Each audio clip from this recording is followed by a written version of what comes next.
Welcome, everybody, to a new episode of Truth and Soberness. We're happy you're here with us tonight. We're going to continue our discussion a little bit about Moses and some of the other things that he's been doing and the children of Israel. And so, if you can kind of get into that frame of mind, all that you've heard and all that you know about this wonderful story, and we'll discuss that and turn the mic right over to Jason. Hello, Jason. No. Yeah, I think that there's a lot of really good things in our study this week that we can apply as far as like sustaining our leaders, especially sustaining the prophet. Um, the children of Israel gave Moses a really hard time for all 40 years. They never accepted him. They didn't want him. They complained at every turn. They conspired to kill him. They they were really hard. And Moses still did everything he could to deliver them. I can't even imagine how hard that would be to lead a people that did not want you to lead them. But you have this deep devotion to them, this deep sense of responsibility. It's like, well, you know what? I don't get to give up this stewardship. God put me in charge of you, and I have to do this. And I can't even imagine how difficult that would be. Some said that Moses was the meekest of all men, and I think that it probably had to have taken that. It probably had to take someone completely meek and submissive to the Lord to keep doing what he was doing. Um, but we can get into some of the symbolism there with him and sustaining your leaders and everything. Um, as they as the children of Israel left Egypt, you know, the record is not clear as to how many there were, hundreds of thousands, maybe millions. There were a lot of them, and they were on the move. And as is often the case, you see this with marathons and everything. The strongest and the fastest take off right away, and they set the pace.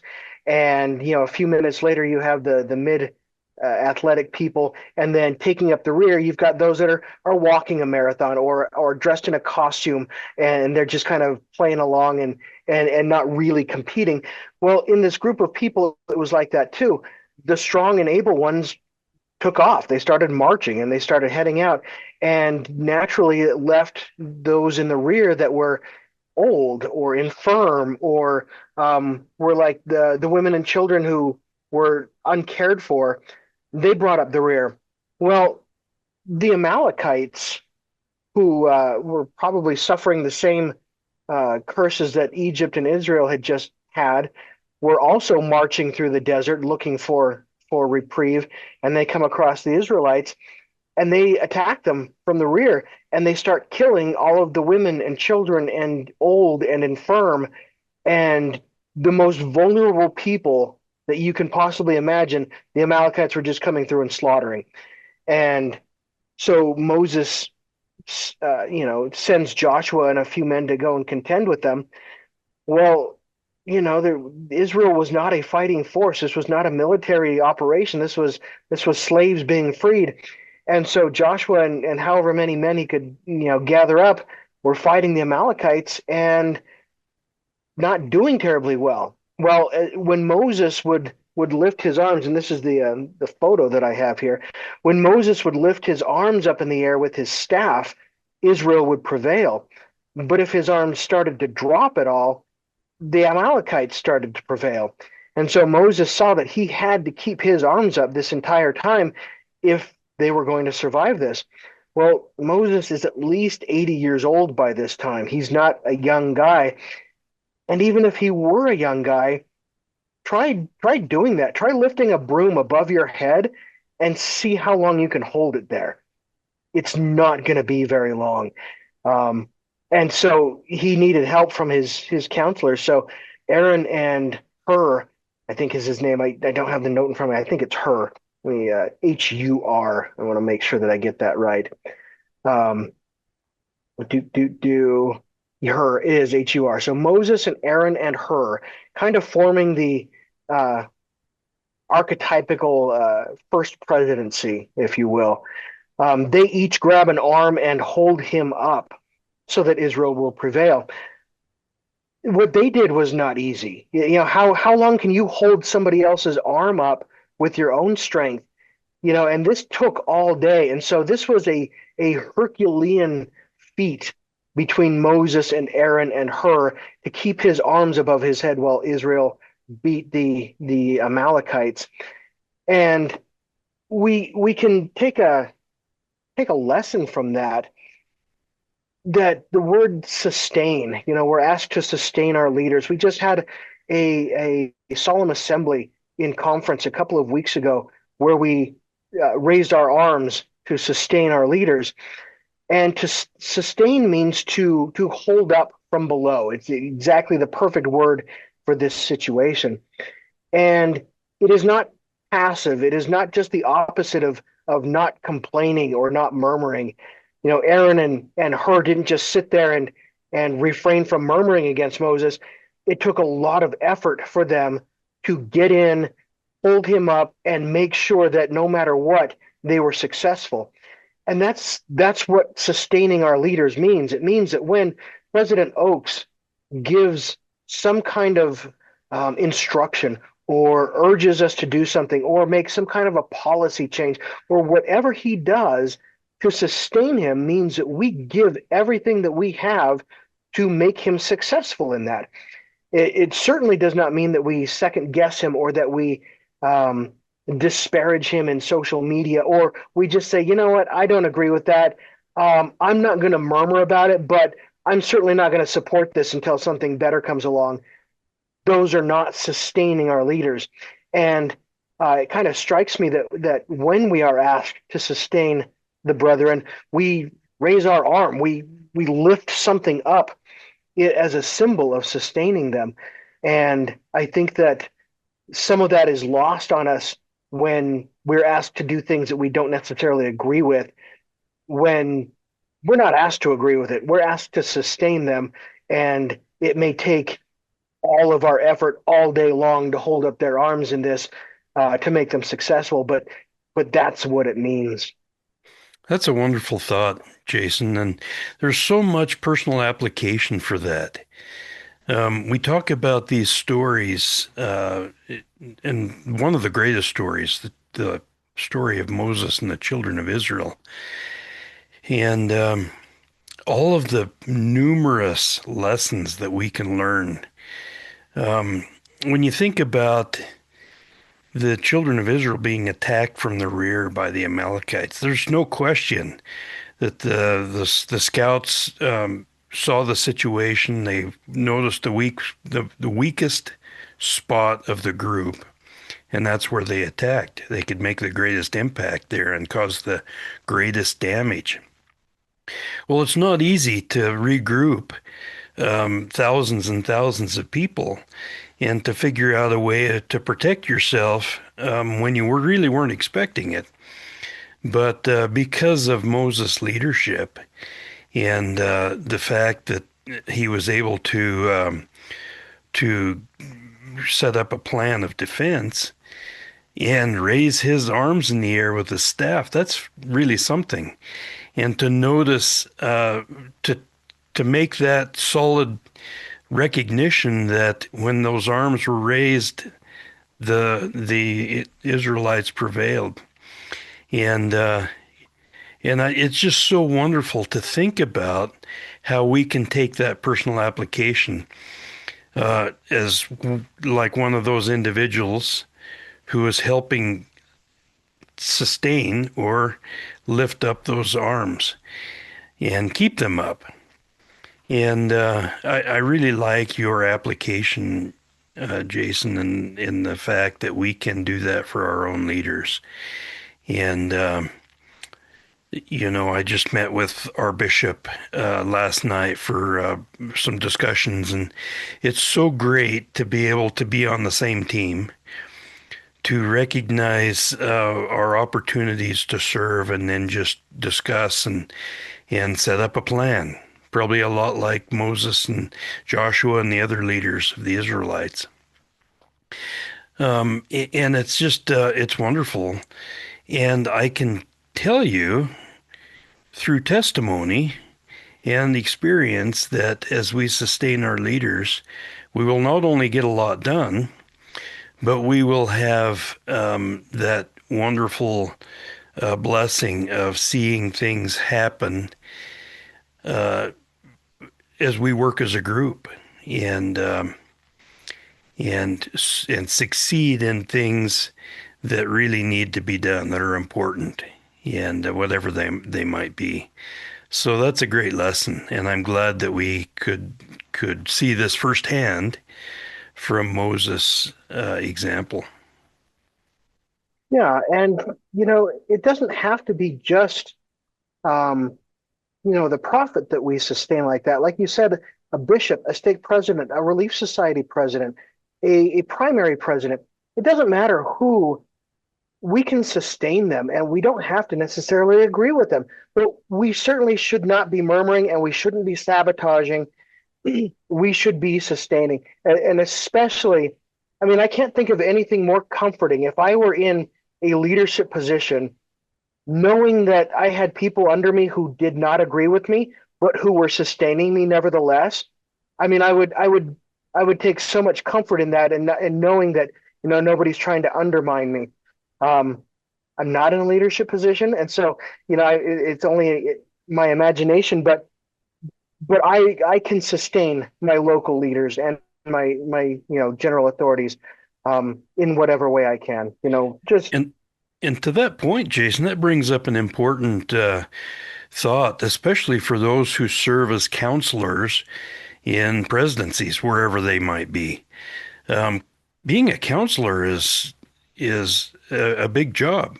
It's a wonderful opportunity to be just that, someone who sits perhaps in the background and gives counsel and advice when it's necessary to the person who holds the keys, the one who's in charge.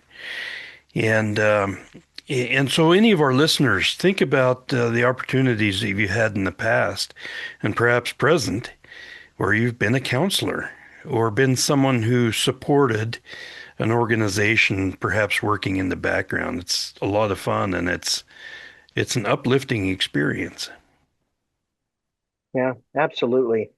Um, when it comes to murmuring and stuff, I noticed something interesting in the Exodus narrative, even swapping into some of the other books of Numbers, but that some prophetic numbers are used in this narrative to kind of tell the tale. The number three is associated with perfection, so it's almost like a first presidency is a perfect presidency and things like that. But the number of times that the children of Israel complained to Pharaoh and asked to be let go and to wander in the wilderness is three times. They said in Exodus 3:18, "Let us go, we beseech thee." In Exodus 5:3, they say, "Let us go, we pray thee." And then in Exodus 8, it says, "We'll go 3 days journey if you will allow us." So they ask him three different times um, before the plagues were sent down and brought punishment. Um, the number of times that they complained to Moses that they would rather go back to Egypt than stay out there in the wilderness is seven times. We see it, and seven is like a completion or a fullness. And so they're describing that their murmuring and desire to go back is a fullness of this. There's nothing lacking in their complaining to Moses. Um, it says, because there were no graves in Egypt, thou hast taken us away to die in the wilderness. Let us alone that we may serve the Egyptians, for it is better us to serve them than that we should die here. Would to God that we had died by the hand of the Lord in Egypt when we sat by the flesh pots. Would God that we had died in the land of Egypt. Um, would God that we had died when our brethren died before the Lord. Why have you brought up the congregation of the Lord in the wilderness that we and our children should die there? Wherefore have you brought us up out of Egypt to die in the wilderness? There's no bread. Um, they hated it, and they complained to no end. And Moses has to remind them um, that he didn't ask them to. He said, "This is the Lord's work." The Lord wanted to make out of them a nation of kings and priests, and the Lord delivered them out of Egypt. The Lord provided for them in the wilderness, and this was the Lord's work. And what Moses says is, "The Lord heareth your murmurings, which ye murmur against him. And what are we? Your murmurings are not against us, but against the Lord." And so that's another thing to keep in mind if we don't agree with something that comes out of church headquarters. If the first presidency does or says something that we don't agree with, we have to remember this is not their work. They're not just sitting around trying to come up with ways to make our lives miserable or to do anything like that. This is the Lord's work. And if we're murmuring, we're not murmuring against those three brethren who sit at the presidency. We're murmuring against the Lord. And it's humbling, and it's a good reminder that you know yeah, men might be at the helm right now. They might be taking direction from the Lord, and it's the mortal men that we see, but it's the Lord's work, and He is leading and directing it. And either our sustainings or our murmurings are ultimately going against Him. Jason, those are some really interesting and great thoughts. Um, I think that we see a lot of murmuring in our current day on various levels, and some people take it to the highest levels of intensity, especially with social media. But it brings it all back to kind of a central question of do we have real legitimate questions that we're working on solving and trying to find reasonable solutions for, and problems, questions, other things like that regarding perhaps church policy or other things, and or are we just murmuring because we don't like something? And there's a definite difference between those things, and it's something that we each individually have to work out on our own and recognize where we're at and where we probably need to be if we're going to be trying to follow the gospel of Jesus Christ as one of his disciples. And I wanted to mention some of my experiences. I worked for the church for 3 decades and had a lot of neat experiences. And for about the last couple of years, I had an assignment where I spent a lot of time on various committees and worked with a few general authorities very closely. And my experience was always very positive. And as a group, we worked in partnership and in teams to a large extent. And there was, it may be interesting for some of our listeners to know that to a large extent, that's how the church functions through committee and through those who have been assigned to perform duties or assignments throughout the organization, not only from a ward or stake level or an area level, but maybe perhaps through a global level or from, church headquarters in Salt Lake City, for example. But I remember going in and having a meeting with the leadership and planning committee of the church, which was essentially the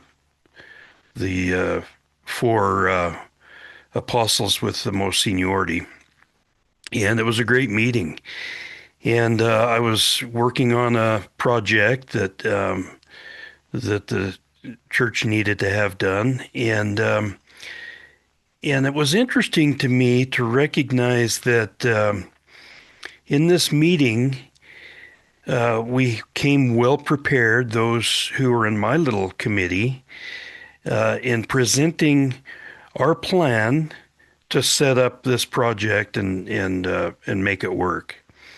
And so there was a question and answer period, and then a period where we explained what we were doing, and then there was more questions, and but kind of the final word was, well, this looks great, and this is your work, and we sustain you.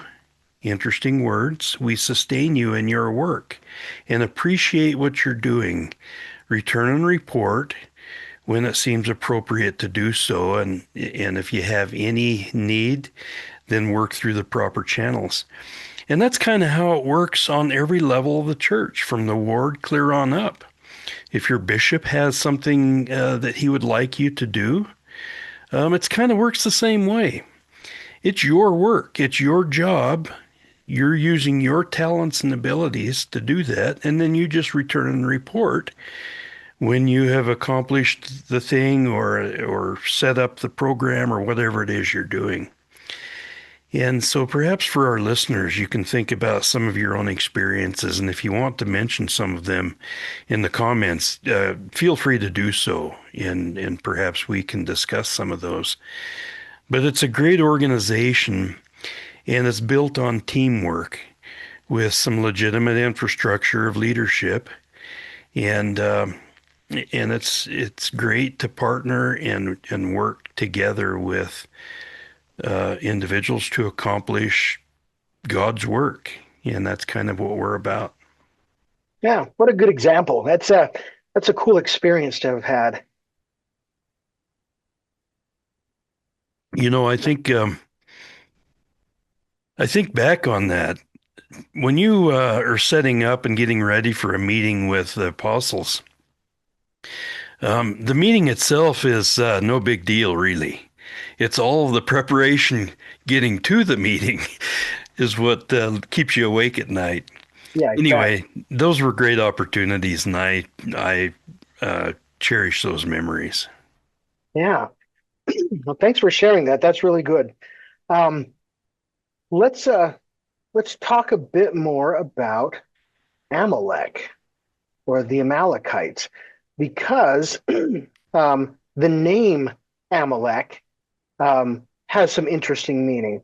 And I was clued into some of this by watching another podcast a few years ago by Greg Matson over at Quick Media, and that's CWIC, Quick Media, and he has some very good insights and everything. Well, he had picked up on this naming convention that has been employed both in the Bible and in the Book of Mormon. And in this case, it's closely related to MLK. So, for those that are familiar with some of the naming conventions, MLK is often royal in some way.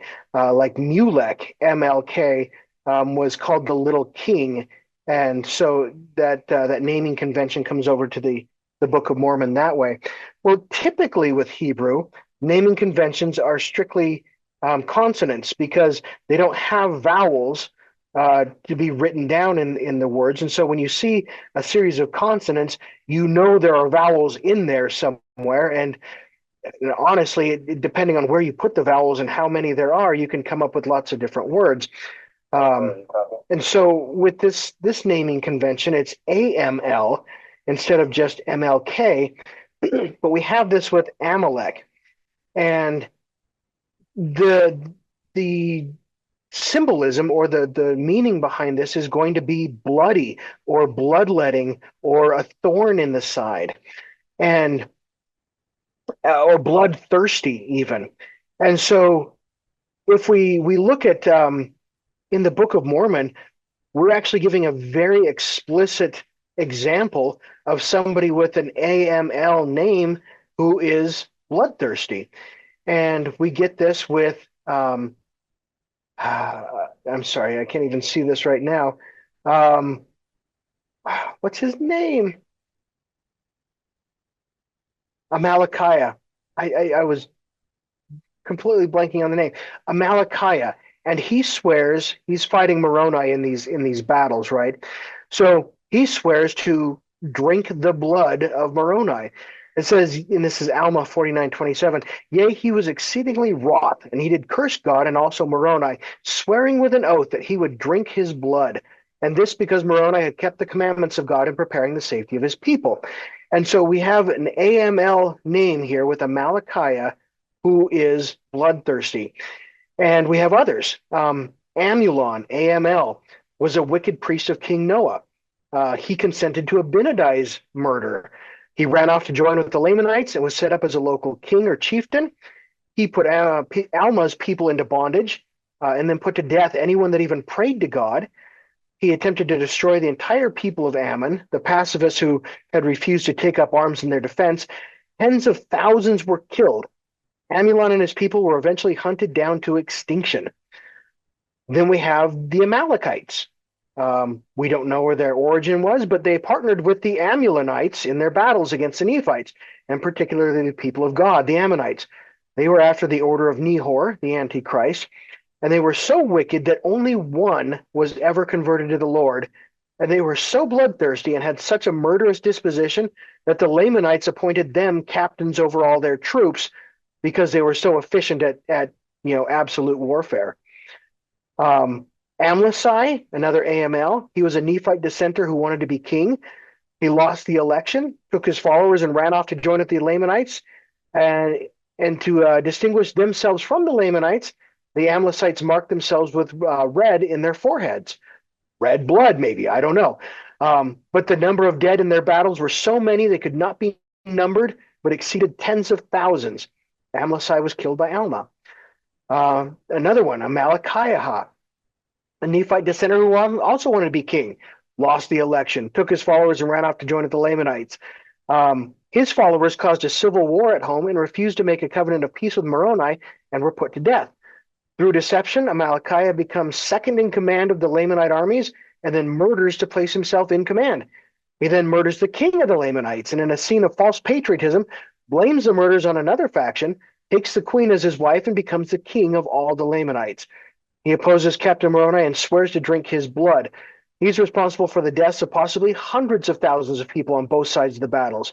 He's eventually killed by Teancum with a javelin through the heart.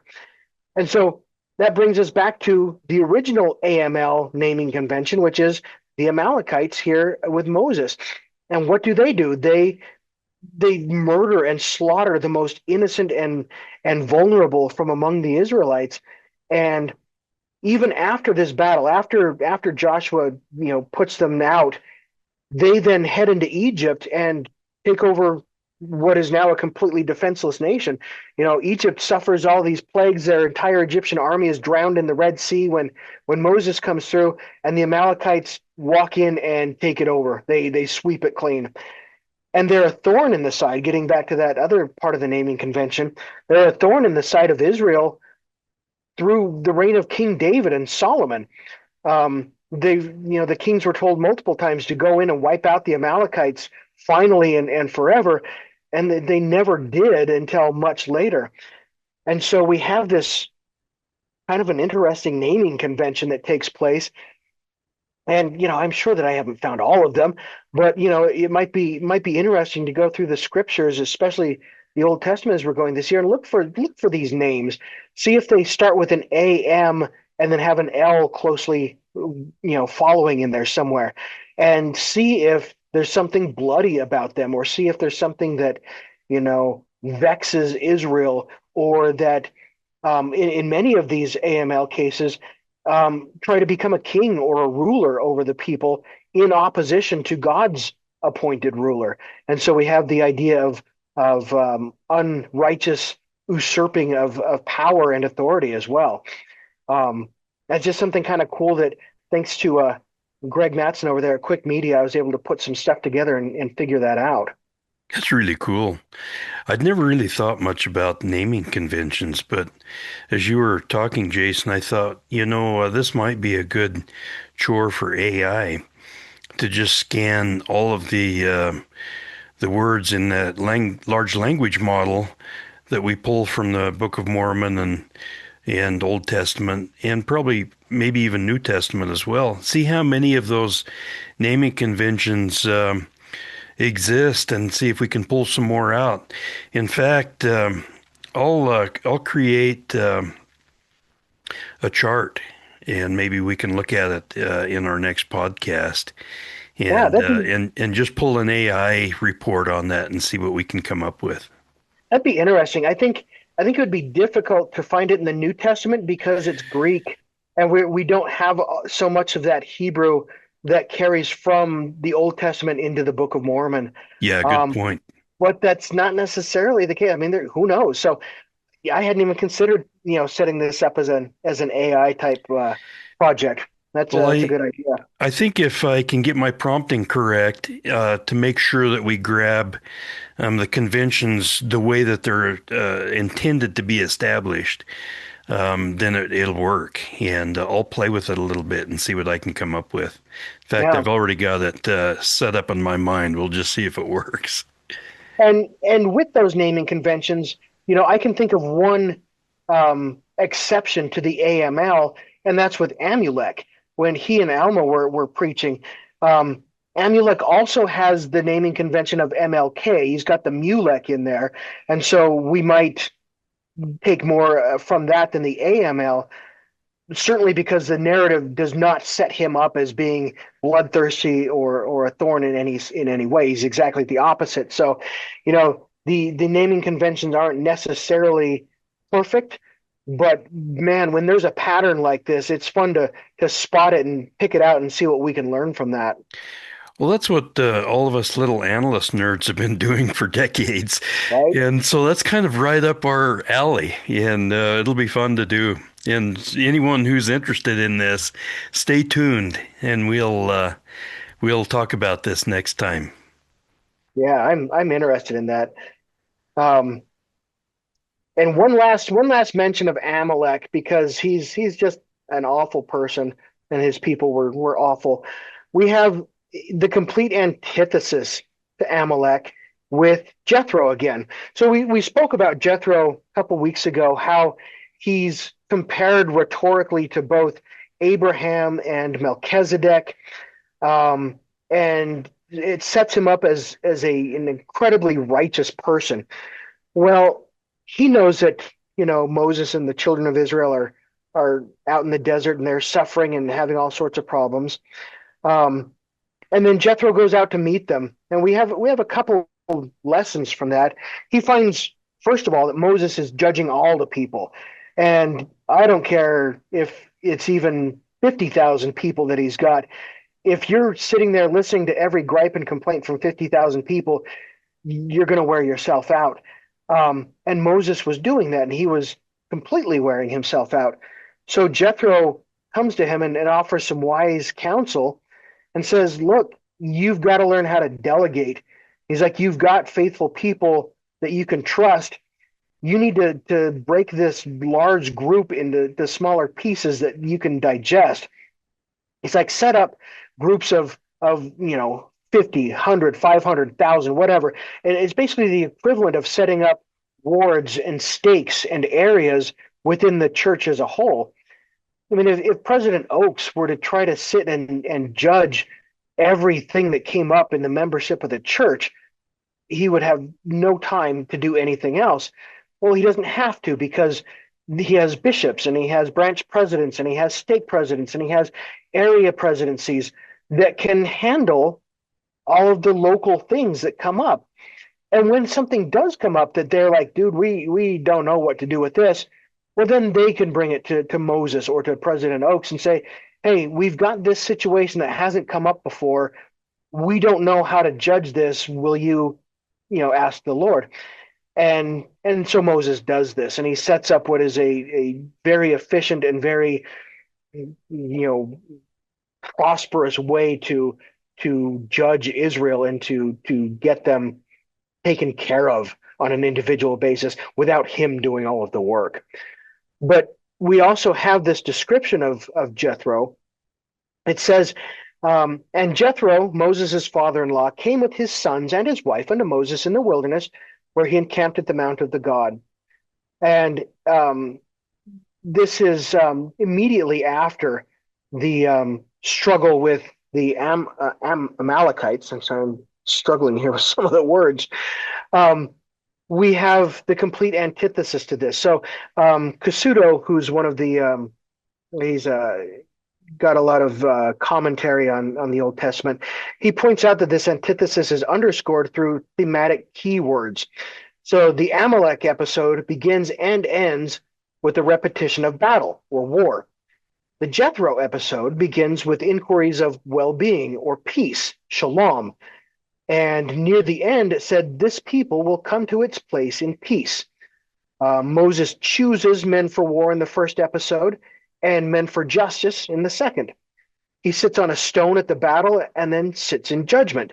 His hands are heavy in the battle scene, and the judicial burden is heavy in the judgment scene.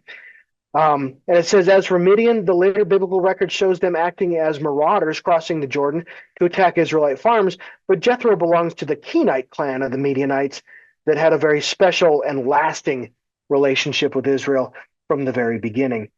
And so in this narrative, we've got this set up as basically as a contrast of the two episodes between Amalek and then between Jethro. And I think it's interesting and worth looking into and understanding it that way. Those are some really interesting points. And to kind of step back and look at this situation in kind of a broad general view, you think about all of the logistics necessary to move all these people through the desert. And anyone who has been involved whatsoever in any kind of logistical effort, maybe it's military, maybe a large organization, a group, corporation, whatever that you work with. I've heard numbers that there were approximately 3 million people that Moses was leading through to the promised land. If that's correct, or anywhere close to that, that's a lot of people.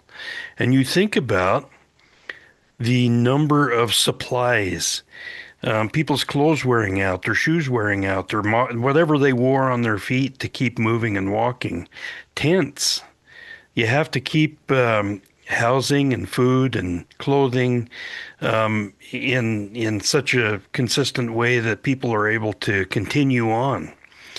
And to that point, I've heard a lot of people comment why the laws of Moses were so strict and specific. And you think about how absolutely necessary it would be to lead and manage, if you will, that many people and keep everybody motivated to keep moving and to stay on an even mental plane so they're not killing each other every time someone gets mad or has a dispute. You have to be right on top of those things as a leader, and you can't do it all yourself. There's no way possible. So you have to divide the responsibilities up and create smaller groups and address problems when they arise. And there can't be any exceptions to the rule. You know, the law of Right. Moses was very strict, but if you tried to address every exception, you would never get anything done. If you think of it like we've all sat in business meetings and stuff where the PowerPoint presentation goes too long and you're looking at your watch and say, okay, we're done. And then he says, does anyone have any questions? Like, no, none of us have any questions because every single question that comes up keeps us there longer. Yep. It's exponential. So if, yeah, one question might only be like a 1 minute delay, but if you have two or three, now we're there for 10 minutes. And you cannot have that with 7 million people, 3 million, whatever the numbers are. You can't. And so you have to lay down the law. You say, this is the rule. There are no exceptions to the rule because we don't have time. So do it. Absolutely. And I've heard some people, usually with a smile on their face, say, this would be kind of like taking a bunch of Boy Scouts or Girl Scouts or young women's organization, young men's organization into a long 40-year overnight camp. And we've all been involved on some level with those types of things.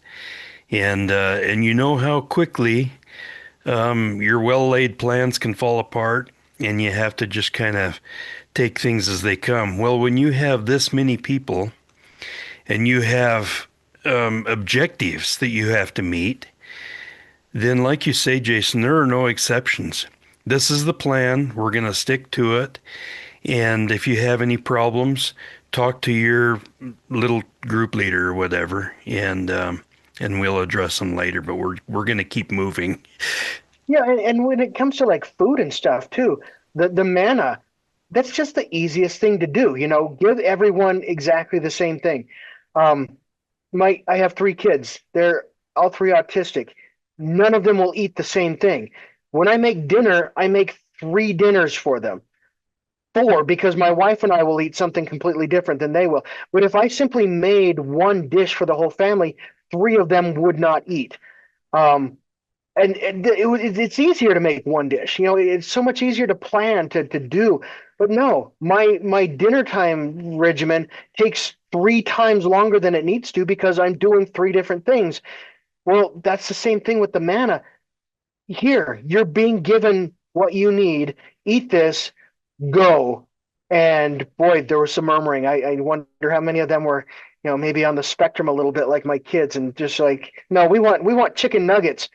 And he sends him some quail. Well, you do with this what you can, but that's the best I'm giving you as far as that goes. But oh my gosh, I can't imagine what it would be like to be in charge of a huge group like that. I can imagine somebody getting up and after eating manna for so many months or years and saying, you know what, I'm not eating this ever again. And I can imagine when they got into the promised land, they're like, nobody even talk about manna anymore. We don't want to even think about it. That's my initial, thought. But then at church on Sunday, we were talking about that, how when manna was provided, they murmured so much. Like, what we were given, meat, the flesh pots of Egypt. We were given food in Egypt, and now we have to go out and gather this stuff. What are you doing to us? Well, after 40 years of that, I can see going into a land, and now you have to plant and plow and weed and water and cultivate. You're like, dude, we were given food for the whole time in the wilderness. Can't we go back to that? That was easy. What I have to toil and work now for my food? Good point. Unfortunately, I can see people murmuring no matter what the situation is because I can see myself in that situation, unfortunately. Yeah, we've all had experiences. Fortunately, most of those experiences didn't extend out 40 years of Yeah. trudging along in the middle of the desert in the hot weather, and who knows what kind of uncomfortable circumstances. But But you the know, reason they were out there for 40 years was that the generation who grew up in Egypt had to die off. So you had people coming into the promised land who never planted crops, who never had done anything like that, and who had always been given daily rations by the Lord. I bet that was a difficult transition, actually. that's a good point, Jason. We know that we're a product of our environment and our circumstances to a large extent. And we think about Lehi and his family walking for 8 years through the desert, and it talks about them becoming very strong and durable people, including everyone, including the Mhm. women, perhaps especially the women. And and that's the same type of thing with these children of Israel. You spend that much time under these types of circumstances, you're going to enter the promised land a bunch of tough, seasoned people who don't take any guff off anybody. And at least that's kind of my how I visualize that. And and but you have to make that transition. And what you had that was seemed kind of easy as you were walking through the desert, suddenly your things are different now. You have to plant your food. You have to build durable homes because you're no longer using your tents, probably. And so it's just there's so many variables. And you talk about leadership. Think about all of the interesting little situations that the leaders of these people had to deal with, Moses and all those who worked closely with him. And that's the reason why we have so many specific scriptures that deal with these types of situations. Well Well, laid out and explained in very minute detail. one thing I really like to do with this whole Exodus thing is to study it so intensely because we get in the Doctrine and Covenants, section 103, the Lord's telling Joseph that the redemption of Zion, and they had tried to establish Zion. I mean, they tried, it failed. It was a miserable failure. And Joseph is just feeling really bad about this. He thinks it's his fault. The Lord said, look, you know, the redemption of Zion is going to come by power and an outstretched hand. He's like, but the one thing that he says, and this is verse 18 of Doctrine and Covenants 103, says, and as your fathers were led at the first, even so shall the redemption of Zion be. He says it's going to be just like it was back then.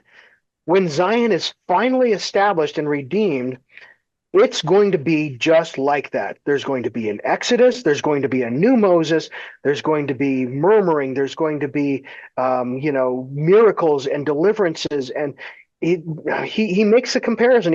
He doesn't exclude anything. He says it's going to be like it was back then. And so I take special note of anything that we can take from this narrative and apply it to our lives because we're told it's going to be just like that. Those are such great points. And I think that as we step back and think about how we can apply these things in our own life, we live in interesting times, and we our trials and challenges are probably very much different than what the children of Israel dealt with so many years ago during Moses' time. But we have our own trials, and some of them we may find just as challenging on some level. And perhaps we need some of those strict rules and regulations governing our activities, just so that we can do what we need to do to stay righteous and to stay on a covenant path, a phrase that And, we hear a lot. and don't get the attitude that we're the exception to the rule. If something comes down that seems burdensome or onerous, say, okay, what can I learn from this? How can I do this? How can I be better? And don't think, you know what? Yeah, that might work for most people, but that's not me. And I don't need that, or that's silly, or whatever. Do it because if you think you're the exception and you're the one raising your hand with a question at the end of class, or you're the one demanding a different meal than what everyone else is getting because you're not going to eat the manna, you have become the burden, you have become the problem, and you're holding everybody else up. So meekness, being submissive, being humble, that's going to be the name of the game. Absolutely.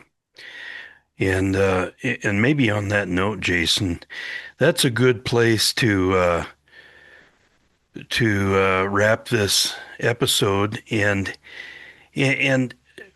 we talked in our opening about some of the things that we're doing nowadays that that may be kind of like the children of Israel griping about some of the problems they were faced with. And I think if we could leave anything with our viewers on this episode, perhaps it would be the challenge to decide which way you face and whose team you're on and go with that. If you're a disciple of Jesus Christ, commit to that.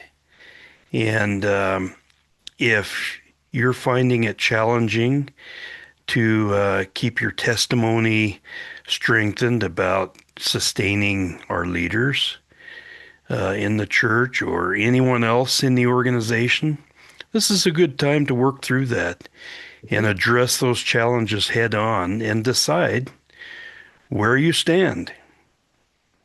And if you sustained your leaders, if during that solemn assembly you raised your hand with each of those, do it, sustain them.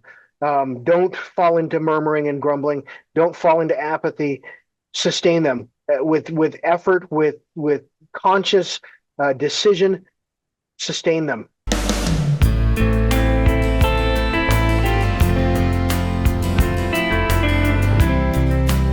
Thanks for listening to Truth and Soberness, declaring the word through Come Follow Me. This show was produced by Voice Right Media. Any reproductions or copying of any content of this show are strictly prohibited without the written consent of the owners.